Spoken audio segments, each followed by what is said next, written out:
This time around we didn't talk until we saw our face. Bagus. We are learning. We are learning. Yeah, I was going to comment about that. Yeah, good. Both of us tunggu, like excited, like okay, boleh cakap. Sebelum ni, like cakap terlalu awal and then silap. Tak apa. Okay, if everybody's watching, what's up? How y'all doing? Sorry, if you're wondering what I'm tengah buat, is I'm tengah share on my personal page because I want all my friends to learn as well. Because today we bukan just both of us, we got some more special guests. First time. This is called improvement in the show. Sebab we promised last week on this show. I mean, we promised that it will answer the best to our knowledge, and if there's anything that we don't know how to answer, we will research and then answer you later. But this one we went one up because we researched, found someone, and then told of someone, please come join us and ask the question. So who do we have, Rafiq? Okay, so we basically have Steve Yong. So he's actually another financial planner from Vantage. He's also the Chief Knowledge Officer of WVA. So he's more well-versed in terms of investment knowledge because that is his passion. Because he's an officer with knowledge. Yes. So basically he's like our internal library lah. I love that. I love library people. So put your hands together for Steve. What's up? Where's Steve? Ta-da! Your mic is off, kesian dia. Okay, there you go. What's up, Steve? Okay. What's up? Yeah, I don't consider myself quite a nerd or a storage of library information, but I love reading. I love investing. I've been investing for more than 2 decades. So I've been following the show ever since it started, and it's great to be here with you guys. Cool. I want to start with a question because based on what you just said, you've been investing for a long time. At what age did you start investing? I started about 14, 15 years old. And wow. No, it's not wrong. It's not wrong. Yeah, that's the thing. A lot of people don't understand that you can start investing young already. There's nothing wrong with it. But don't think at a young age you're investing thousands and hundreds of thousands of tens of thousands. Hundreds got lah, yeah. You're talking about hundreds. But in the long run, that stock that you bought at that time, if it's a long-term stock, who knows what happens after 20 years. That stock could be like, think of it, if you bought Apple when Apple started, now how much in it? You're smiling to the bank like, yay. Like that. I wouldn't even go to the bank would come to me, man. True. Yeah. Okay, Rafiq and I could not answer this question last week. Okay. So you see, I'm underneath because these two people are orang pandai, and I'm down here. Orang try to translate what these two people talk about. So this is like the Brady Bunch. Our moderator behind the scene can move you up if that helps you feel better. So let's start off with the question we cannot answer. What is futures? What is options? What is what was the other one? Warrants. Yes, that's right. Right. All right. So the whole thing about futures, I mean, right now people are using to do all sorts of weird stuff, making lots of money or losing lots of money. But if you really look back at the kind of history of where futures actually started, so this actually started. I'm going to tell a little bit of a story. All right. So back then, people would like plant crops and all that. So they would plant. Let's say we use paddy lah. Got rice here. We're all Malaysians, so kita makan nasi kan. So they would actually plant rice. But then, the thing was that they didn't know, all these farmers, kesian, they plant the rice, but they don't know whether they can sell the rice or not. Because, what's the price of the rice, 3 months, 6 months down the road, or they plant once a year, what if suddenly got a lot of rice, your neighboring countries, they also produce a lot of rice. So that kind of made the price of rice unstable. So that made it that, should I tanam padi or not? After I tanam, then after that got no buyer, nobody wants to buy. There's no market for that, right? Yeah. Right. So what actually happened was that somebody came up with this brilliant concept called futures, which is basically that they actually set a price that in the future, I confirm I will actually buy this rice, this paddy off you at this particular X price. So the paddy farmers, of course, are happy lah. Got this guaranteed. I'll be able to sell my paddy at this price. So that's kind of the history of where futures actually come from. So futures basically is an obligation that someone is actually at some point in time that's specified buy a certain commodity or a stock or basically any asset class, yeah, at a particular price. All right. So now Okay, you're experts okay. on futures already. Okay, so so I understand that, but Mm, the question now is people say you can lose a lot. I not people say, I've seen it happen. You can lose a lot of money and at the same time gain a lot of money when it comes to futures. How? sure. That happens actually with both futures, warrants, and options. Maybe let me just just clarify. Can Futures, the warrants, and difference? options. Yeah, Go yeah. ahead, go All ahead, right. go ahead, go ahead. So as mentioned, futures is an obligation to actually buy a certain asset class at a certain point at a certain price. Options, its name is called options. So Okay. being an option, it basically means you have an option at a particular date or time whether you want to buy this asset at a particular price or not. So you can say yes, you can say no. So It's like a ticket for you, yeah. it's like futures, but you have an option to opt out. Correct. Yeah, you don't have to execute the option in other words. Okay, that's Yeah, interesting. that's it. That, Yeah, that interesting sounds and easy to understand, right? slightly more safer. Okay. It is. It is. Futures is more risky compared to options, and then Correct. you have your options versus warrants. So warrants are actually just very much like options. The only difference is who issues it actually.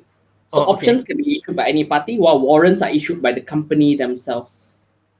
So let's Ah, say I am the company, my company is called Top Hat, for example, yeah, and I'm issuing basically what are options, but they're called warrants because I'm Top Hat and I'm issuing warrants for Top Hat. Yeah, so there's right. basically the difference between warrants and options. Okay, so now we know the difference, and we're just looking at the comments. Hello, Darren Lee, how are you? He just because he just said hello. Okay, if you all got any questions, remember at any point just put the questions in the comments. We will try our best to answer it. At the moment, we're trying to focus today mostly on investments and all that. Okay, now back to future warrants and options. Option. Mm. How do you make a lot of money and how do you lose a lot of money? I tak faham. Sure, sure. Okay, so let's say lah, you don't want to do all this canggih stuff, right? At the very basic, okay, you buy a stock. Okay, let's say we use Top Hat again. Okay, so you buy a stock of Top Hat. Let's say at five ringgit, for example. All right. Okay, So it can go up, it can go down, can see what's the market like today? Today raining or not? Today sunny? Price can go up, go down. correct. So what's the most that you can lose if you actually bought Top Hat at $5? The most that you can lose is $5, so because the $5 became zero, so that's the Correct. most you can lose. So that's your maximum risk exposure. Okay. All right. So when you're actually talking about, when you're actually talking about futures, warrants, and options, and I think this was actually linked towards y'all were actually talking about what actually happened on Wall Street. Bets, Yes. the subreddit and GameStop and short GameStop, right? selling. I was Yes. trying not to mention the stock name because it's not financial advice. We just gotta put it out. Oh yeah, but just using that as example, all right? Yeah. So normally when you say you buy, normally when people think buy, you buy a stock and then it goes up. That's how you make money. But it can actually be another way. You can actually buy in a reverse or inverse actually. That means you buy hoping that the stock price actually goes down. So Short when it selling. goes down, short selling, that's when you actually make the money. So Okay. when you're buying normally, $5, that's the maximum risk that you can do. But Right. if you're actually short selling, let's say you bought it at $5 hoping that you go down. But what if it keeps going up? And there's Yeah. basically no theoretical price limit that you can reach actually. So Correct. that's when the losses and the risks are actually so much When it, higher as well. Yeah. when it comes to short selling, and for those of you who are watching and don't understand, short selling, you don't actually buy stocks, you borrow stocks that is owned by other people, and then you sell it at a point. It's very weird. It's like trading with not your properties. Pelik gila. But Tapi hutang, borrowing kena bayar kan. So that's the itulah. catch. Tu ya, tak faham. Okay. Now, how do you lose money in futures, warrants, and options? Just now what you said is basically buying it at a price, and I hear a lot of benefit to the company. Correct me if I'm wrong, both of you.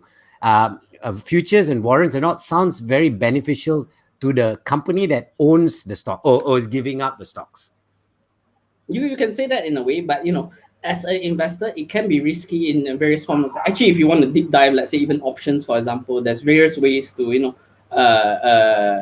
trade options. And there's actually two types of options. One is called a put, one is called a call. Yeah.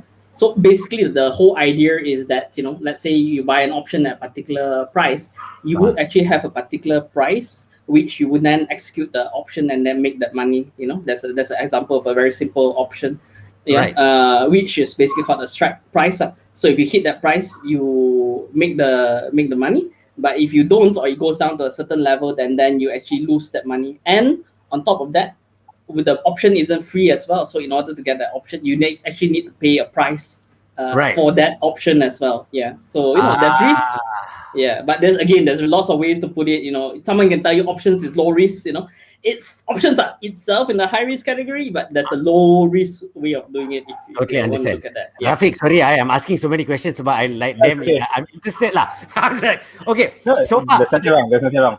yeah. So here's a question. You said options have a timestamp date to it. Does warrants and futures have timestamp date to it that you have to Yes, execute? that's right. Yeah, that's Sama always a juga time lah. factor. Yeah, correct. That's where you lose the money lah. Correct. So if you're supposed to hit a certain price, it doesn't hit, then you're basically out of the money. So koyak lah. Understand. Okay, so if you said you're gonna buy futures at so the reason why you make a lot of money is because say you want to buy it at 5 at a certain date, and at that date it goes up to 10, so you make money. How? Yeah. So So basically, I Go ahead, Rafiq. think in with regards to the case, I think one of the good example would be actually like when airlines actually take futures with regards to fuel. And they buy fuel. Okay. Yeah. Okay. So basically, they will be buying future contracts. Means that okay, I'm expecting the fuel price to be, let's say, 50 US dollars per barrel. Right. Okay. So Right. because they're basically okay, this is the cost that we are okay with. Okay. So if let's say the price of when they reach the time when they have to actually pay for the contract that they sign Yeah. at that point. So if let's say the value of the fuel is actually higher, then actually they already made money there because they actually Correct. save on the cost. Correct. But if actually the price is lower, then they have lost money. Correct. Okay, I understand. Thank you. Now I ada faham. But let's go to a question that everybody wants to ask. When it comes to learning, now we understand it. We understand what to look for, where to look for futures, warrants, and options. Now the question is, what do I have to research before I buy into an option, a warrant, or a future? Steve, you want to take this? What you need to research. All right. So basically, you need to know, what's your strategy actually with trading, whether it's options and all that. There's a lot of different strategies out there. It's slowly gaining more interest as well. But it is actually a higher risk investment. Although there's again various varying risks to it as well. What I would actually suggest is if you're actually looking at it, don't go all in with your actual money first. Open up a virtual account or what is known as a paper trading account, and actually trade that on regular basis. Make sure that your beliefs and your strategy and all that actually works. And usually people would also be very focused as well. You need to know your circle of competency. That would mean maybe your 2, 3, 5 at most. Okay, I'm gonna on. pause you for that, just in case anyone's jaw fell down on the floor. Like, apa dia ni cakap ni? Let me try to explain. Before you go and play a game in a team, you have to train first to know whether you're good enough for the team, right?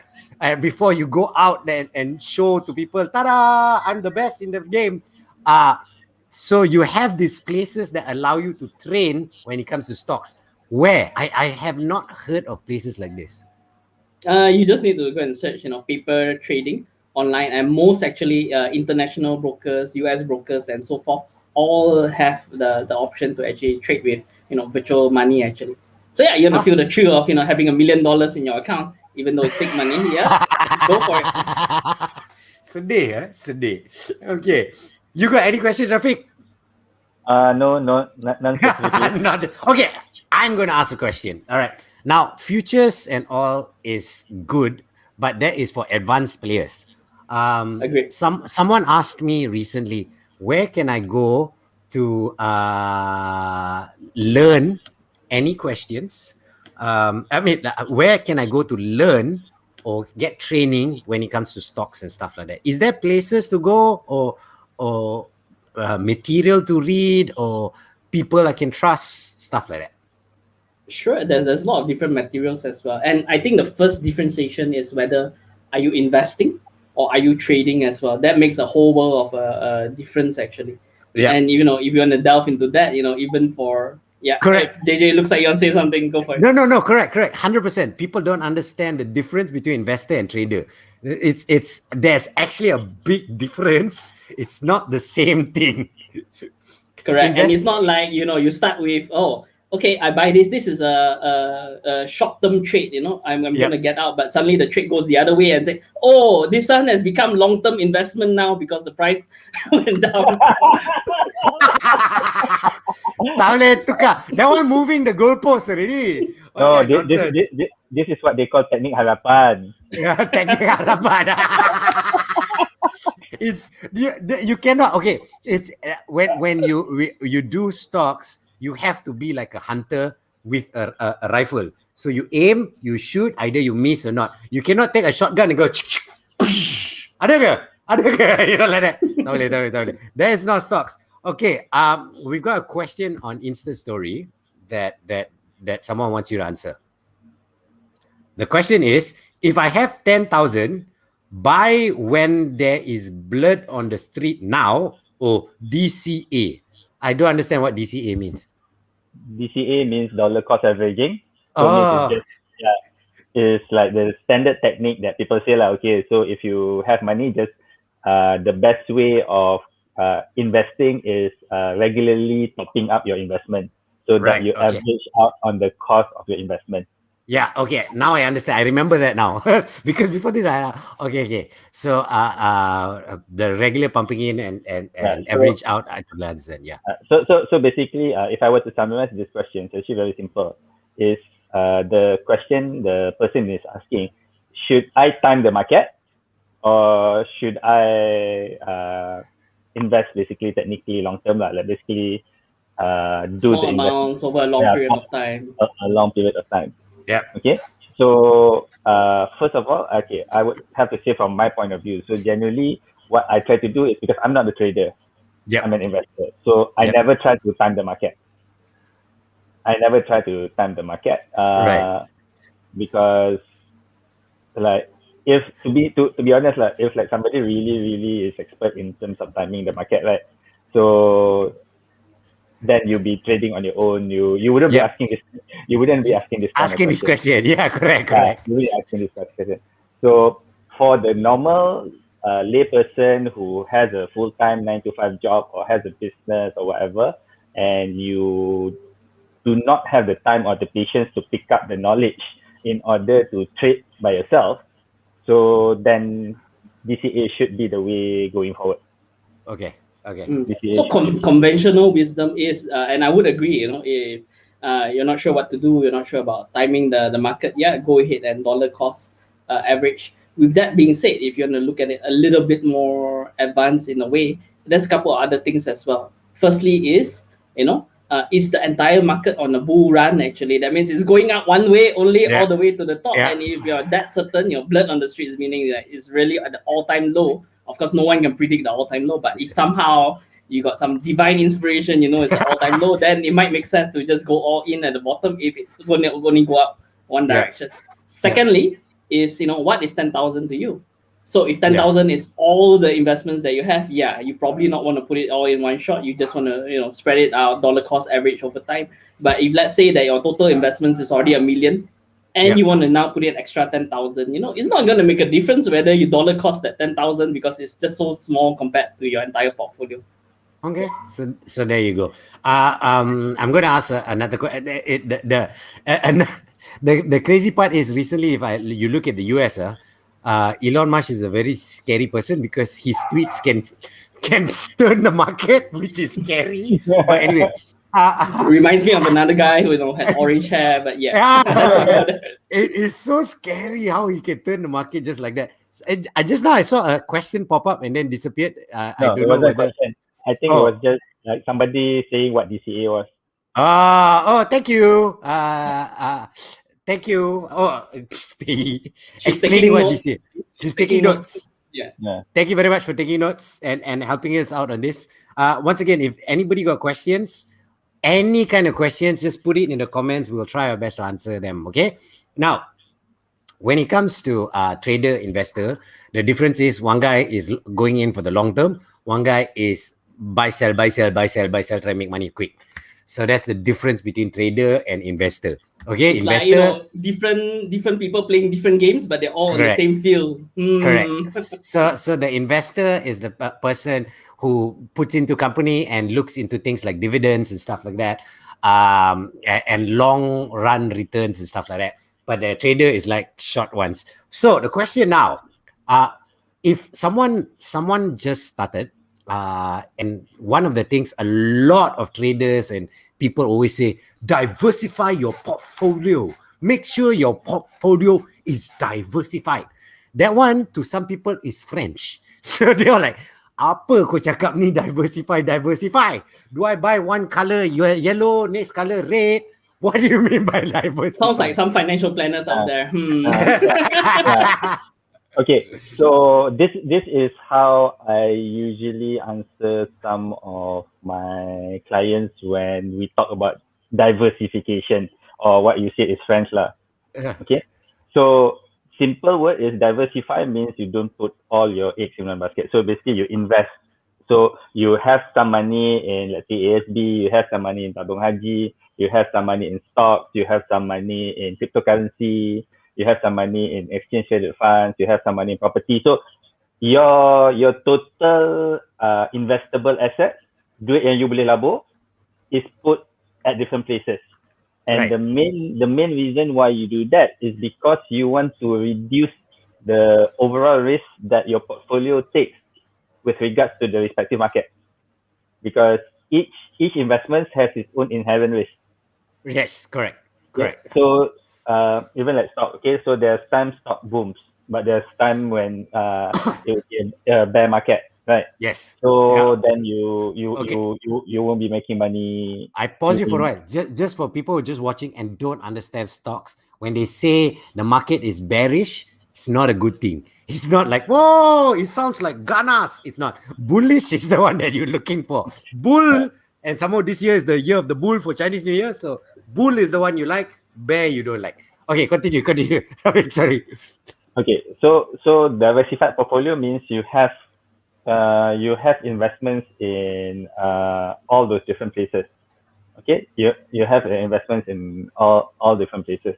Okay, so I believe this is also then linked to, okay, there was actually a question that was asked in Facebook earlier before the show about asset allocation. Yes, I saw that. So how about we go there for a while and because it's the same more or less. Alamak. Yeah. Okay, I'll read out the question. After that, we're going to take it down, or else you cannot see anyone's face except mine. Okay, how to calculate strategic asset allocation portfolio? Does EPF money include in this portfolio? Example: Mr. A is late 30s and has a balanced risk profile. His EPF account one money is that 500 or 500,000, and he has a total cash around 260. Wow, this fella got a lot of money, man. Assuming his emergency funds for 6 months is 60,000, how much can he invest in equities, fixed income, properties, cash, equivalents, and others? Okay, take down the question. Okay, so basically, when we talk about strategic asset allocation, that is actually the technical term from what we talk about diversified portfolio. Okay. So it's two of the same. It's two of the same thing, but it's still, I think, for people who do not know, it's still technical jargon lah. Correct. Yeah, it is technical jargon. But coming back to the question that was asked by the viewer. Okay. So First, okay, so your EPF account 1 would be considered as part of your strategic asset allocation because you can actually invest. You can actually take out the money and invest. So because when we talk about strategic asset allocation, we will be looking at your assets that can be invested. Right. Okay. So that's the first part. The second part is, if you notice, the person in the example actually says, okay, 60,000 is emergency funding. So emergency funding is not included as part of your strategic asset allocation. Understand. It is separate. So because you're not investing it. Correct. You're not Okay. investing anyway. I'm going to pause for a while for people who just watching, just join in and has never followed our show. We always say before you invest, before you even think of, hey, let's play with my money, you have to have at least 6 months of your monthly pay settle first, save, put aside, and don't touch it. Then in case of emergency, you can touch it. Okay. That one first before all this other investment talk. Continue, Rafiq. Okay. Yeah, that one is non-negotiable lah. Non-negotiable.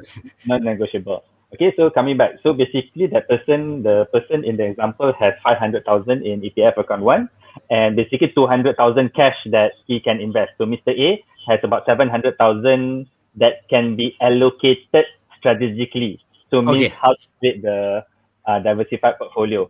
Correct. Okay. So in a balanced type, in a balanced risk profile, so this means like tengah-tengah lah. So not really high risk, not really low risk. So it's somewhere in between. Yeah. It's somewhere in between. So tengah-tengah, average. So okay. So the portfolio would be about 5% in fixed deposits, cash equivalent, so on and so forth. So what comes under this category? So this would be your savings, your fixed deposits, things like tabung haji. So things like okay. And next one is your fixed income. So this would include EPF, ASB, direct bonds, income portfolios. So this would be about 30%. Okay. Equities should be about 50% of this portfolio. Okay. So property. So when we talk about property, this is your investment property, not the house that you live in. But we don't take the full value of the property, but it's net of loan. So basically the value of the property minus whatever that you owe the bank. Correct. If you're still owing the bank. And things like REITs, real estate investment trust, Amanah Hartanah Bhumiputra comes under this category. Then we have this category where we call others. So it means like, so this is your commodities, these are your cryptocurrencies. Alternative investments. Okay, so this is 5%. Yeah. So these are basically the 5 asset classes. I think the question actually reads like an exam question earlier, so I won't delve into that. It's someone wants to answer for their exam, but the crazy part is a lot of people don't know what they're doing. That most people like to say they know what they're doing. They've already diversified properly. This is me just talking. Okay. Please wait. See up here, there. Do you see these links? All their links of this one. Go speak to them properly before you try and pandai and get into trouble. Okay, that's just my advice for anyone starting out. Look for professional help. Don't do it yourself, because at the end of the day, when you get professional help, at least there's guidance before you get into trouble. Okay. I would actually say that even if you're not a beginner, if you're already a experienced investor, working with a professional can actually up your game an additional 2 to 3% maybe. So on average, and even though that seems little, it actually adds up to be a lot as well. Even EPF, for example, just now we're talking about, a lot of people don't realize EPF. What is EPF? Employees Provident Fund. It is itself a fund. So actually within EPF itself, it actually is already allocated, about 50% into bonds, about 30% into equities, there's 10% in cash, there's some in properties. So it itself is already diversified. So if you want to go another level, you should actually kind of break down your EPF into all those various 5 buckets that Rafiq was talking about, and then look at how that fits in together with all your other investments on the whole. And another advice I want to give people, remember, these two guys are the professionals. I'm just talking from a layman point of view. when you diversify, if you want to do investment, don't put all into stocks only. Okay, that's not diversified. Don't put all into stocks and say, oh, I buy some short term, I buy some long term, I buy some futures. Diversified what? But it's all still in the same pond. So you've got to find different ponds to throw your I have money 20 in. stocks, you know. I am Yes. diversified. No, you're not diversified. Everything is in one same thing, because if the stock market crashes, you've lost everything. You know what I mean? Because this different ponds are not connected. So if you diversify, at least you're safe. You can cover up anything. All right, we've got a question from Facebook from Stanley. Can we ask the Stanley question? Whoever's pressing the buttons, Stanley asked this question. I owned a Bitcoin as a whole coin is quite expensive nowadays. What other cryptos are safe for us to invest on with reasonable price? Have B&M regulated exchange of cryptocurrency? Got it. All right, Stan, this is the wrong question to be asking, really, because crypto in itself is actually a form of fractional investing. Actually, you don't have to be you buy a whole coin, or what they call as a whole coiner actually that's holding one Bitcoin. Of course, it's nice, you get bragging rights, right? Oh, I have one Bitcoin, or more than that. But the beauty of actually investing in crypto is that you can actually invest in fractional. You don't have to hold one Bitcoin. What you're more concerned about is your question about whether it's regulated or not. I'm sure Rafiq will chime in after that, so I won't talk about that. But more than that, really, is how then you should be looking at actually the Bitcoin or crypto that you're getting. What is the valuation? What is its potential gains actually? And based on that, it doesn't matter actually what price a whole Bitcoin is. What matters is how much money you're putting into it and how much do you believe that is actually going to go. So with that being said, the largest asset that crypto asset is actually in Bitcoin is the only one that really institutional investors, and when I say institutional investors, this means like big investors, even companies, etc. Governments are actually buying is actually Bitcoin. So if you're asking that question, if you're only looking at one crypto, you probably want to stick to the most mainstream one, as if Bitcoin isn't risky enough for you, man. Yeah. I know everyone's excited because recently Dogecoin was in the news just because for the wrong reasons. Elon Musk just write in Doge and then everybody went up for a while and then it went down again. So I'm like, it's like like I said, one guy can Elon, change if market. you're listening, you're a troll, man. You're trolling everyone. No, but that being said, he just gave Bitcoin lots of credibility because if you read the news, Tesla just bought 1.5 billion. Yeah. And then he's allowing the people to buy a Tesla using Bitcoin. So all of a sudden, there's credibility to something that people cannot trust, blah, blah, blah, blah. Suddenly there's a company say you can buy a car with Bitcoin. Everybody will like, whoa, hold on, what? You know what I mean? So are there, this is just a random question lah. Are there market movers like Elon Musk that how much weight should you put in how much weight should you put into what they say and do? There are actually a lot of market movers actually. In fact, the crypto market is very lopsided. So basically, if you hold a lot of Bitcoin, you're actually called a whale. So it's kind of, I'm not sure if it's derogatory, but it's kind of positive, I way in the guess, meaning that you're that big, actually, you're a whale, and everything is like small little, ikan bilis compared to you, and the movements that you make actually make a huge difference actually. So the Bitcoins do make waves when they make any changes to their transactions. Okay, and I just realized we didn't go to the regulatory part. Rafiq, take it away. Okay. So I think it's actually good that you mentioned with regards to so somebody like Elon or Tesla buying into Bitcoin gives it credibility. Yeah. Okay. So right now, more and more regulators are giving credibility to cryptocurrency. So even in Malaysia, so in the recent time, so Securities Commission Malaysia has allowed for the trading and investing of cryptocurrency. So they have given licenses to a few companies. in order for investors to actually invest in cryptocurrencies.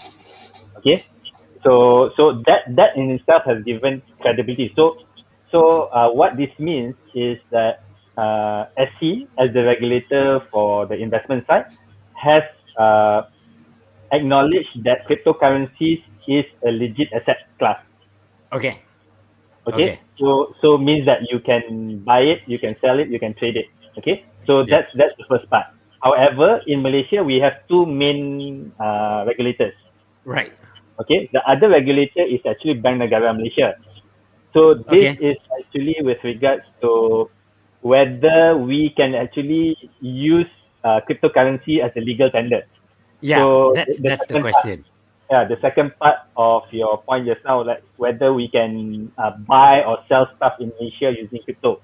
No, Correct.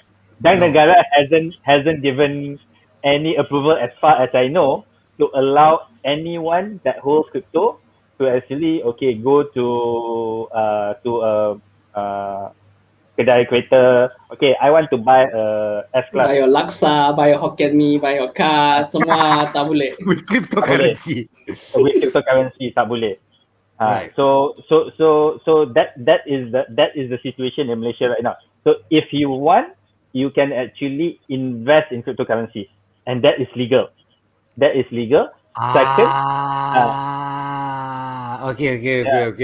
and second part is that for Muslims especially, so cryptocurrency has been given the status that it is permissible.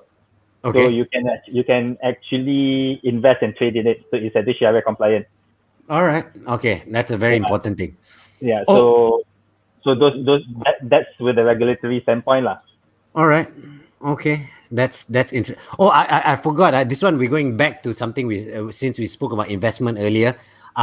Since you brought up the Sharia compliance, when you are buying stocks, there is also Sharia compliant stocks, and some stocks there aren't. So you can actually pick and choose just in case you don't know that there are stocks that are Sharia compliant and some are And not. some stocks that are Sharia compliant can become non-compliant, and non-compliant ones can become compliant as well. Correct. So you have to be aware of it. Okay, I'm not, and once again, just now we put out a disclaimer. Remember, this is all just Dogecoins. The thing is, remember the disclaimer we put up is because this is just talk. We are just sharing knowledge to best we have to it's just tips lah, basically tips on how you can use it to your own advantage. But it goes back to on top of me. Do you see those people up there? The link up there. There you go. Get in touch with them personally, because then they can speak to you and give you advice based on your own criteria, based on your own wealth, and that's better advice. Don't simply dengar ni and go, oh, I know how to do now, and then you do yourself, and then you crash, and then you JJ blame. asked me to buy doggy coins. Exactly. Then you blame here. The Doge coins.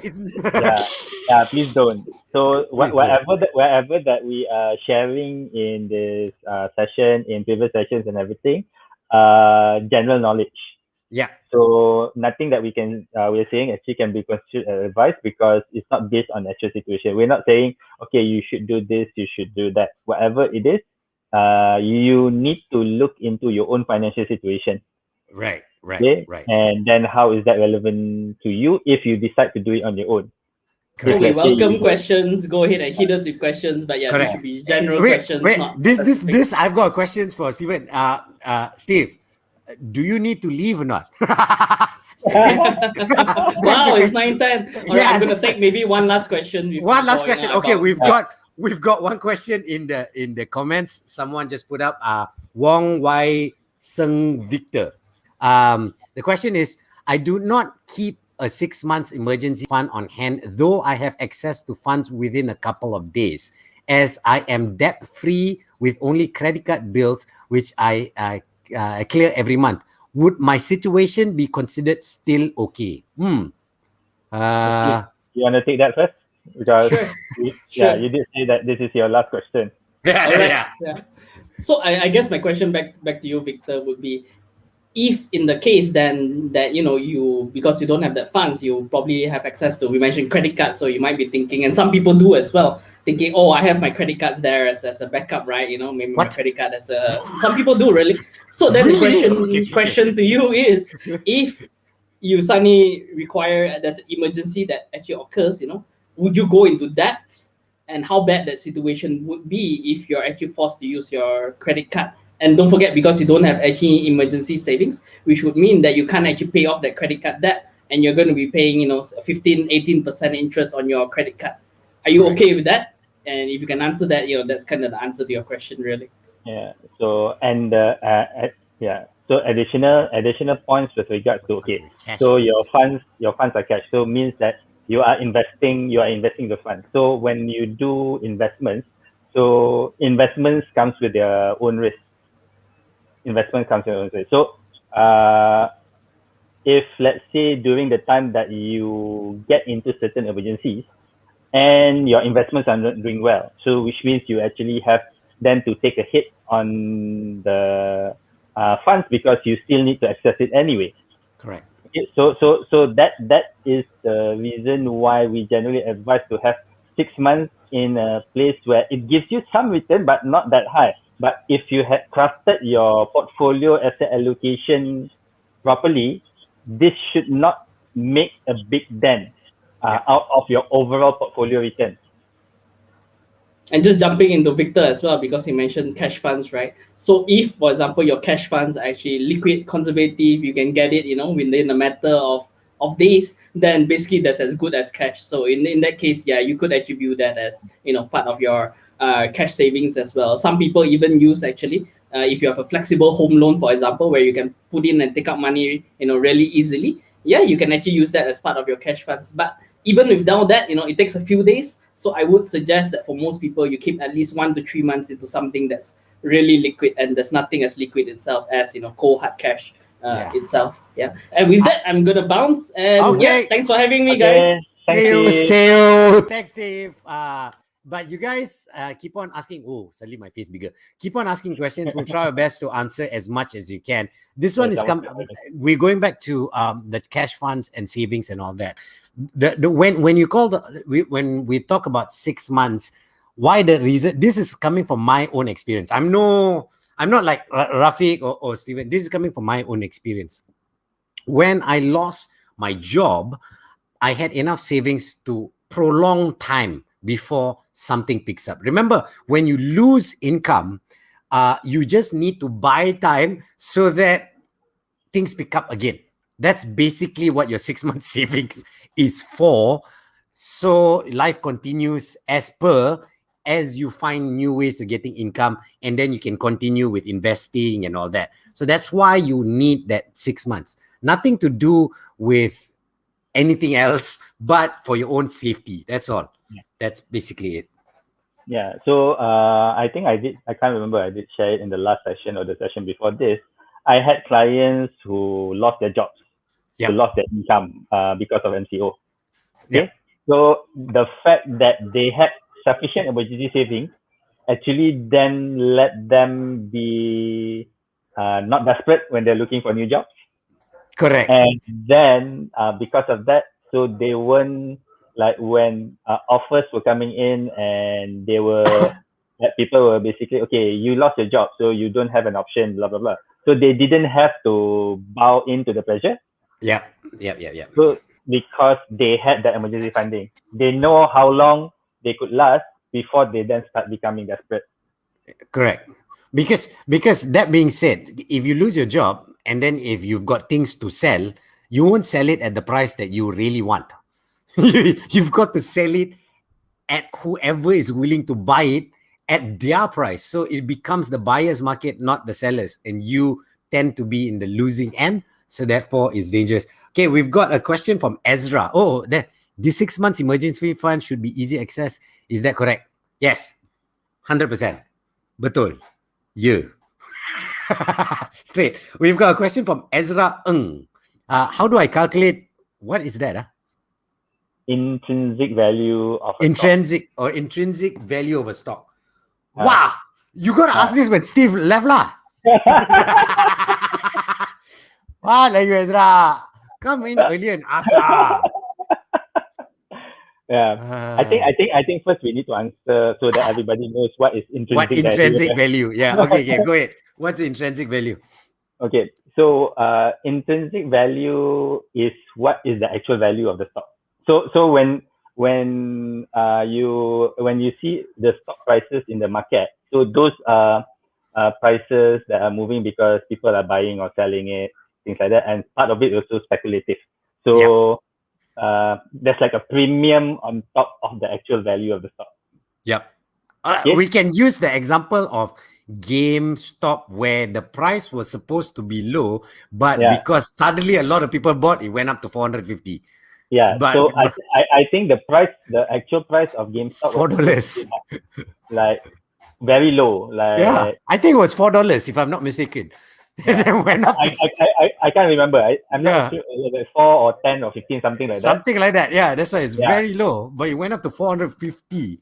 Crazy. So and one of the reasons why people want to know what is the intrinsic value of a stock is because you want to know whether the stock is overvalued or undervalued. So obviously when we want to buy stock, so I think the question that was asked about Bitcoin earlier. So why I think the person was asking the question was asking about other cryptocurrencies because you're looking at the price. You're not looking at the value. You're not looking at the value. So when you're actually investing or trading, actually the value is more important than the price. Correct. Something can have a price of 1 million, but it's still valuable. Yes. It's still undervalued, and something can have a price of 10 cents, but it can be it can be expensive. Yeah, So- it could be the other way around also. Something could be $1 million, but not worth $1 million. And something that is 10 cents could actually have potential of growing because it's actually the value for it is higher. So it's either way. Yeah, so it's either way. So when you want to talk about investing, so the thing that you should be focusing on is the value, not the price. Right. Okay.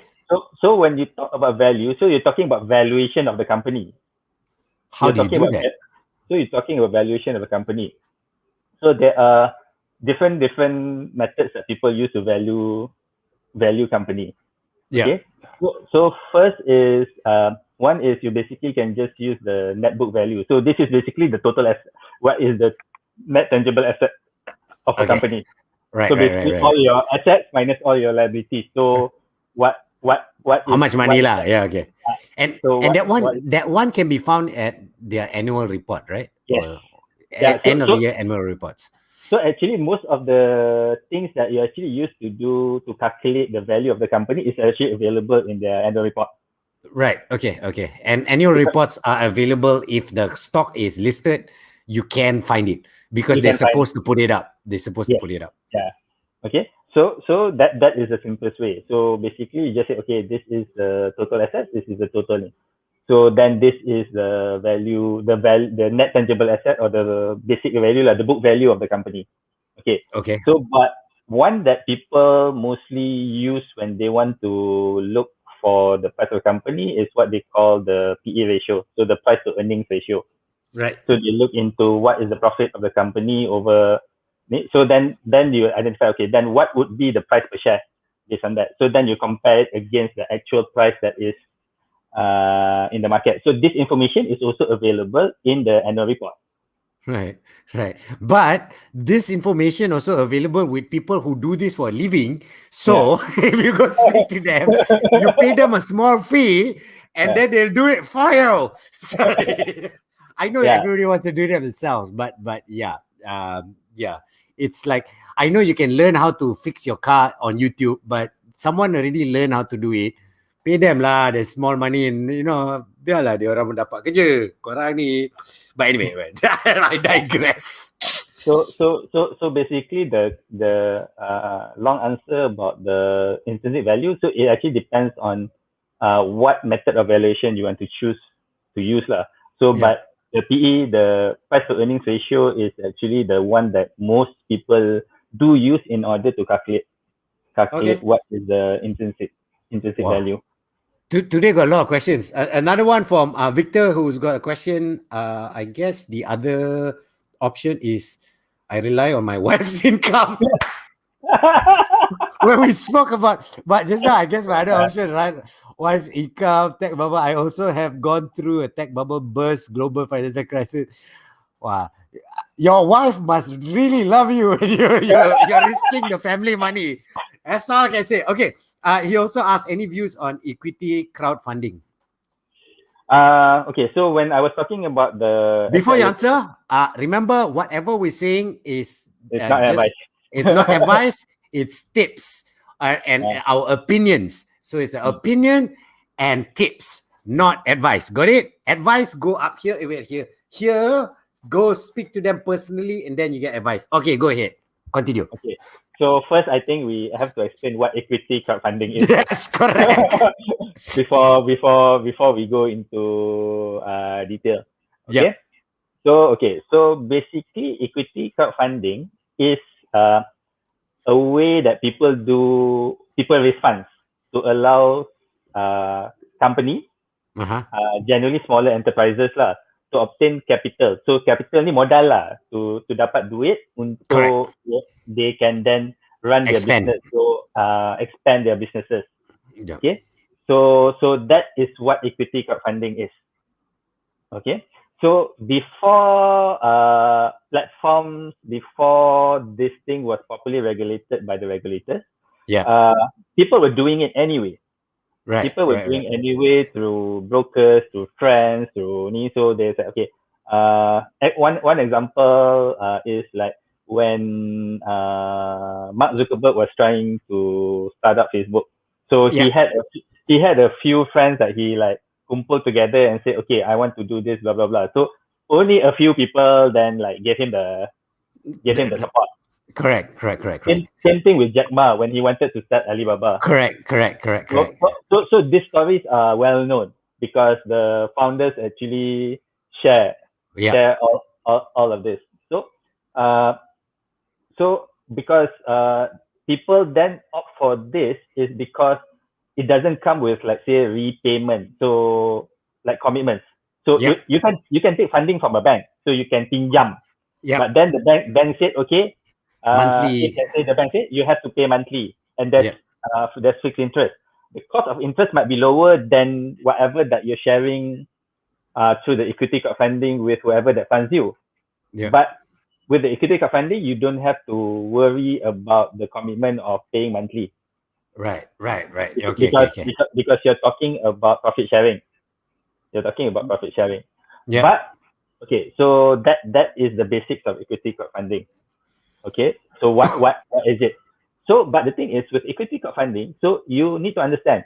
So one of the riskiest investments that one person can ever do is actually to set up a business and to run the business. Yes. No guarantees whatsoever. So like Steve was saying earlier, so if let's say you buy stocks at 5 ringgit, the most you can lose is 5 ringgit. Correct. If you didn't do short selling or whatever lah. Yeah. Okay. But the thing is, with regards to a business, okay, you can actually have more liability, more debt than the original amount that you start off with. Correct. Yeah. So meaning that when you do equity crowdfunding, so this company is actually taking not just your money. They are taking money from a lot of people in order to meet their funding goal. Okay, so that also doesn't mean that they're not taking money from banks or whatever it is. So that means they have multiple commitments and everything. And this is also not saying that their business is going to be profitable. Correct. Okay. So you need to understand the risk portion of it.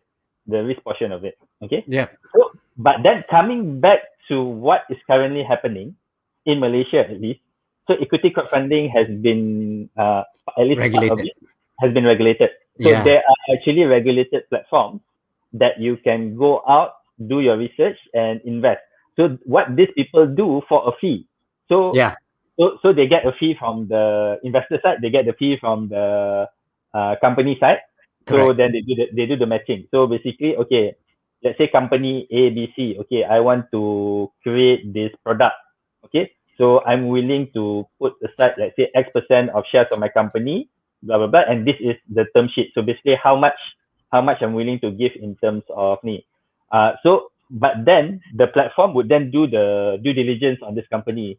Okay, what is the risk, blah blah blah Yep. blah blah blah, and Yep. then they then put it on the platform. So and the platform, then you as the investor, you then go in.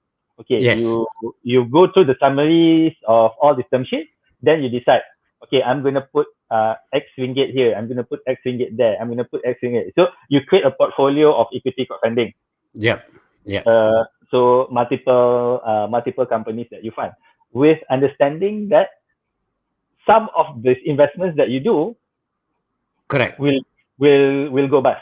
Yes, it won't be great. Some might do well, and you Uh, get returns from it. Some might not. yeah, But also a very important part, we got to remind you: look for the regulated companies, because if anyone try to shortchange you or trick you or con you, you can go to the security commissions and complain, and then you've got your bodyguard ready. The security commissions is your bodyguard. So if it's regulated by security commissions, at least you know there is some sort of a safety net. Okay. Yeah. I just want to add another thing to equity thing. Nowadays, there's also P2P funding using fintech. You doing the same thing, correct? If I'm not mistaken. It's about the same.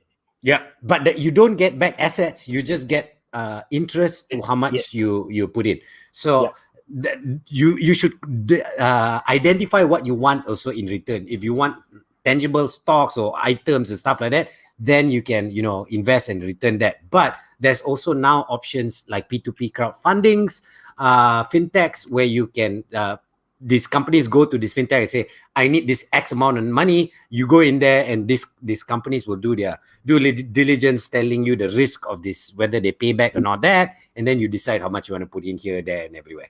So just that's another option for you. Wah, suddenly I tahu sikit aku sungguh gembira thank you. It's okay. There's nothing wrong. Yeah. Hey, but you see, I keep reminding everybody, Vantage, you see, where is it? That's like up there on top of Rafiq's head. The all their social media is up there. Go to there and just find out. And then if you register and all that, you register for a free financial consultation where they're gonna look at your finances and tell you, okay, here. It's like when you go check your car. They'll check your car and tell you which part is dangerous and which part needs to be fixed and stuff like that. But they don't tell you how to fix it. That one you speak further on lah. The one you register up there, they just tell you what's your problems or where's good or where's not or everything okay. Yeah. So if you're malas, right? If you look there, so there's the QR code. Yeah. So you can just scan the QR code. Correct. If you're malas to type the link lah. Yeah. So there's like with regards to the consultation. So because I met with yesterday, which is a doctor. So how I explained to that prospect with regards to the consultation side that we do. So like at least what we do is like your basic medical checkup. So this is where we take your blood pressure, we take your temperature, we take your weight, we take your height, but without, let's say, taking your blood and do like blood test analysis, urine and whatnot. Correct. Yeah, but at least even with that, we can know at least, okay, how's your overall financial situation is. So my suggestion is it's free.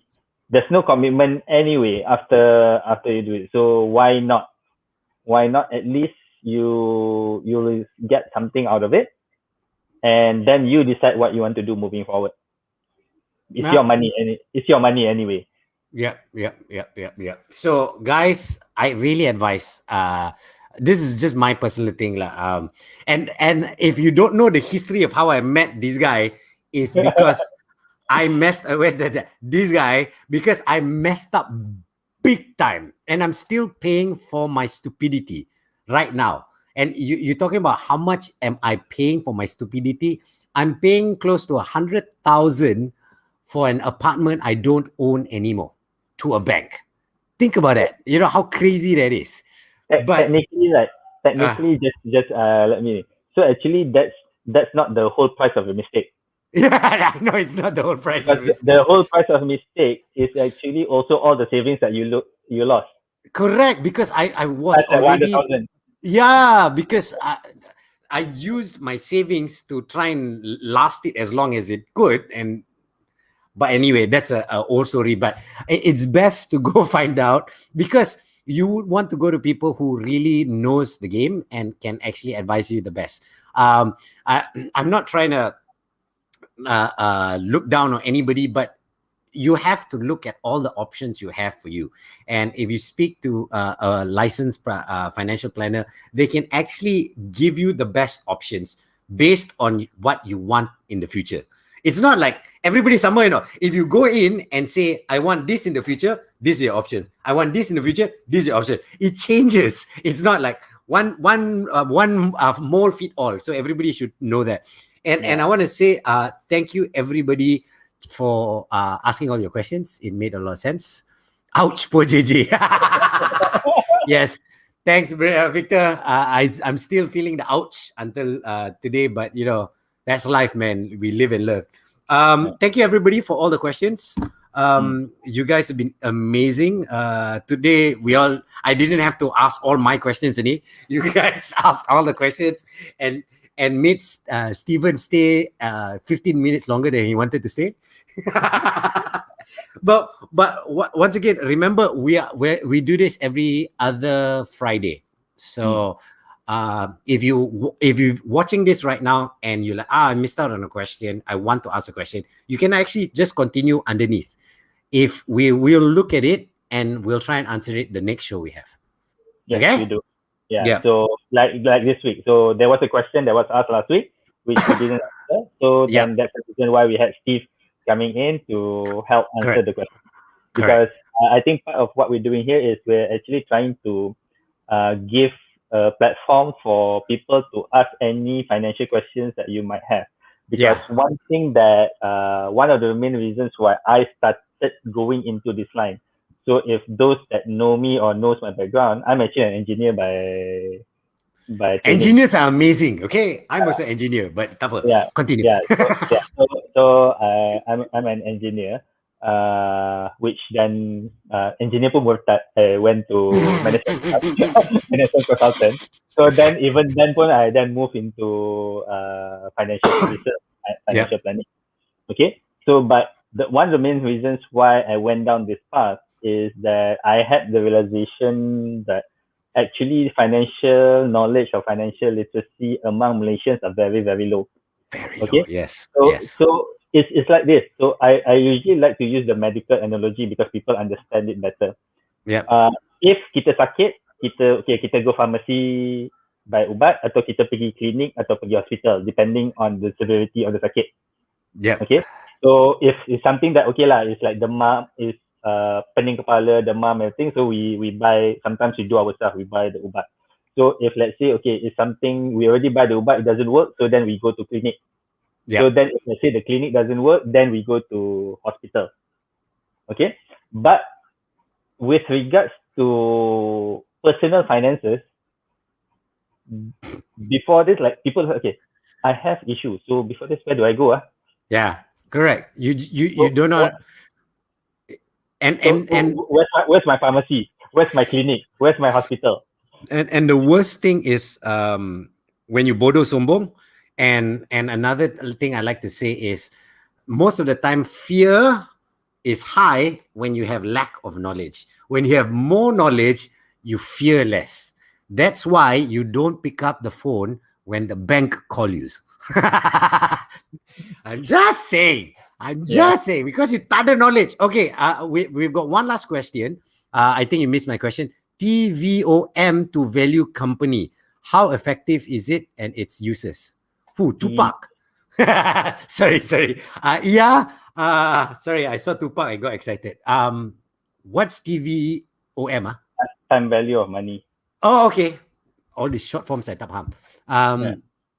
Time value of money to value a company. How effective is it and its uses? Okay, so to be honest, like I don't. This is not like I don't really use. Experience. I don't really use. When let's say I do the valuation, I don't really use that. So like I mentioned, so when I do valuation of me, it's either the net book value, it's either the price earning ratio, or the last one would be what we call the discounted cash flow method. Yeah. Okay, so those would be the three standard valuation methods that I would generally use to value a company before I decide to invest. Okay, so I can't really Answer explain that. answer that right now because I don't. It's something that Okay. I don't really use. How about So this? yeah, We we go will look back. into it. Yeah, we Then look we into it, and then next week, 2 weeks, we'll answer it. Okay, join us 2 weeks time. But on that note, we already like surpassed panjang just like Steve. But before we go, we'd like to say Happy Chinese New Year to all our Chinese viewers. Yeah. And hope the year of the bull brings you more wealth. Yeah. Okay. Thank you, Pachoy. Okay, Pachoy. Thank you for Bye, watching. Pachoy, everyone. Bye. Bye. Happy Chinese New Year.